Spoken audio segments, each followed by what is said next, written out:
हरिश्चंद्र एक सदाचारी राजा थे जो देवता बनने योग्य थे। उनकी परीक्षा लेने के लिए महर्षि विश्वामित्र ने उनकी राह में रुकावटों का एक सिलसिला पैदा कर दिया। विश्वामित्र ने छल से राजा हरिश्चंद्र को अपना राजपाट त्यागने के लिए मजबूर कर दिया। कंगाल हो जाने पर सदाचारी राजा अपनी पत्नी तारामती और पुत्र रोहित के साथ महल छोड़कर चले आए।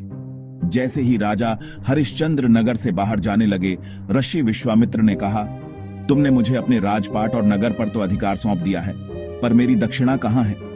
तुम्हारे जैसी प्रतिष्ठा वाले राजा को तो कम से कम 1000 स्वर्ण मुद्राएं देनी चाहिए। ऐसा न करोगे तो संसार के सामने यह प्रकट होगा कि तुम धर्म का पालन नहीं करते। उचित आचरण का पालन करने के लिए कंगाल राजा हरिश्चंद्र ने अपने को अपनी पत्नी और बच्चे समेत बेच दिया और ऋषि को स्वर्ण मुद्राएं दे दी। इस तरह हरिश्चंद्र दास बनकर चांडाल का काम करने पर मजबूर हो गए और श्मशान के रखवाले बना दिए गए, जो हिंदुओं में सबसे नीची जाति होती है। उनकी पत्नी एक पुरोहित की नौकरानी बन गई।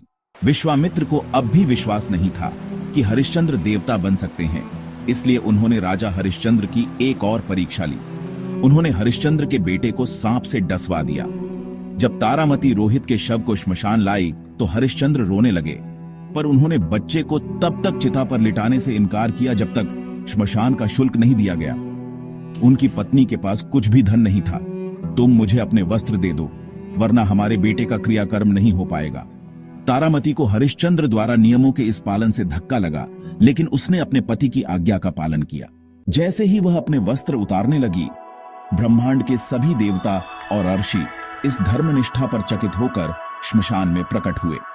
उन्होंने घोषणा की कि राजा हरिश्चंद्र देवता बनने योग्य हैं।